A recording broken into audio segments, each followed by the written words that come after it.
2025 की शुरुआत होते ही एक चौंकाने वाली रिपोर्ट सामने आई है।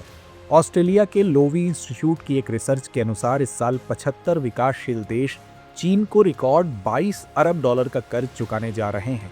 यह वही देश हैं जिन्हें कभी चीन ने अपने बेल्ट एंड रोड इनिशिएटिव यानी BRI के तहत अरबों डॉलर के कर्ज देकर इंफ्रास्ट्रक्चर प्रोजेक्ट्स में निवेश किया था।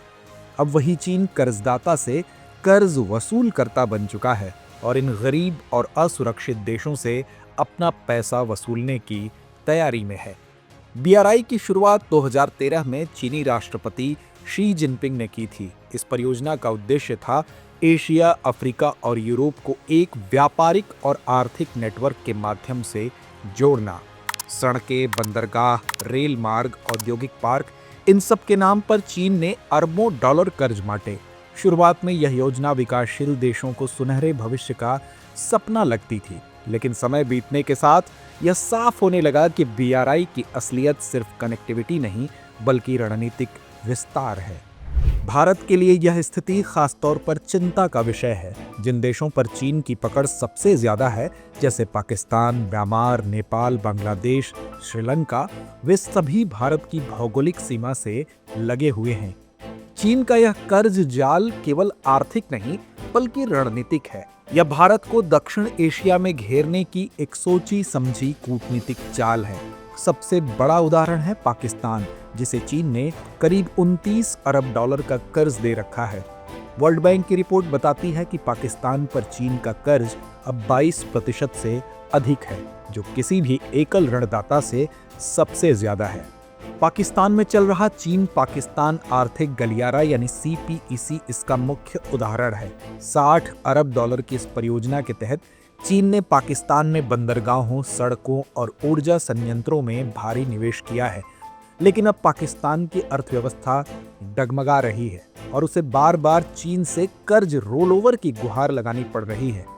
हाल ही में चीन ने पाकिस्तान को 2 अरब डॉलर का कर्ज आगे बढ़ाया, जो इस बात का संकेत है कि चीन अपने पैसे की वसूली को लेकर सख्त रुख अपना सकता है। रिपोर्ट कहती है कि BRI के तहत 2012 से 2018 के बीच जिन देशों को सबसे ज्यादा कर्ज मिला, अब उन कर्जों की ग्रेस पीरियड खत्म हो रही है, यानी अब भुगतान का समय आ चुका है। चीन अब इन देशों पर भुगतान का दबाव बना रहा है और यही वह बिंदु है जहां चीन की छवि एक विकास सहयोगी से बदलकर कर्ज वसूलकर्ता की बन रही है। श्रीलंका का हम्बनटोटा बंदरगाह इसका क्लासिक उदाहरण है, जहां भुगतान न कर पाने के कारण श्रीलंका को बंदरगाह 99 साल की लीज पर चीन को सौंपना पड़ा। भारत हमेशा से कहता आया है कि विकास का आधार पारदर्शिता, सहभागिता और आत्मनिर्भरता होना चाहिए, न कि भारी कर्ज और जटिल शर्तों वाला विदेशी निवेश। इसी सोच के तहत भारत ने BRI में शामिल होने से इनकार किया था। भारत मानता है कि किसी भी कनेक्टिविटी प्रोजेक्ट को स्थानीय संप्रभुता और पारदर्शिता का सम्मान करना चाहिए। यही कारण है कि भारत ने वैकल्पिक साझेदारियों की ओर रुख किया है, जैसे India middle east Europe economic corridor यानी IMEC, जो अमेरिका और यूरोपीय संघ के साथ मिलकर एक विश्वसनीय विकल्प देने की कोशिश है। भारत के लिए यह भी जरूरी है कि वह दक्षिण एशिया और अफ्रीका के देशों को यह समझा सके कि कर्ज विकास का साधन नहीं, बल्कि यदि सतर्क न रहा जाए तो एक जाल भी बन सकता है। भारत को चाहिए कि वह ऐसे देशों को तकनीकी सहयोग, मानव संसाधन विकास और सूक्ष्म वित्त पोषण जैसे मॉडल्स की तरफ बढ़ने में मदद करे, जिससे वे आत्मनिर्भर बन सकें और चीन जैसी ऋण केंद्रित रणनीतियों से बच सकें। इस पूरे मामले में चीन का अपना पक्ष भी है। चीनी विदेश मंत्रालय ने इन रिपोर्टों को अफवाह करार दिया है और कहा है कि चीन का ऋण सहयोग अंतर्राष्ट्रीय मानकों और बाजार सिद्धांतों के अनुरूप है। लेकिन सच्चाई यह है कि 54 देशों में चीन को किया गया कर्ज भुगतान पेरिस क्लब के सभी पश्चिमी ऋणदाताओं को मिलाकर दिए जाने वाले कर्ज से अधिक है।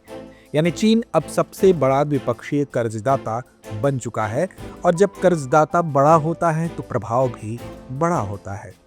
आज की वैश्विक राजनीति में यह साफ हो चुका है कि केवल सैन्य शक्ति या आर्थिक निवेश काफी नहीं है। विश्वास और सहयोग की भावना सबसे बड़ी मुद्रा बन चुकी है।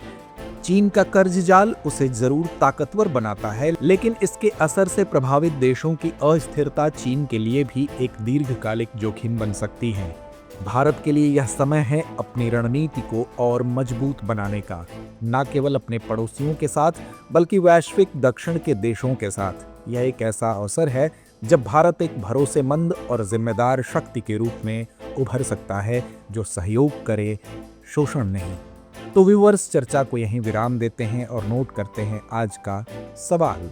क्या पाकिस्तान और श्रीलंका जैसे देशों की आर्थिक दुर्दशा चीन की डेट ट्रैप डिप्लोमेसी का नतीजा है?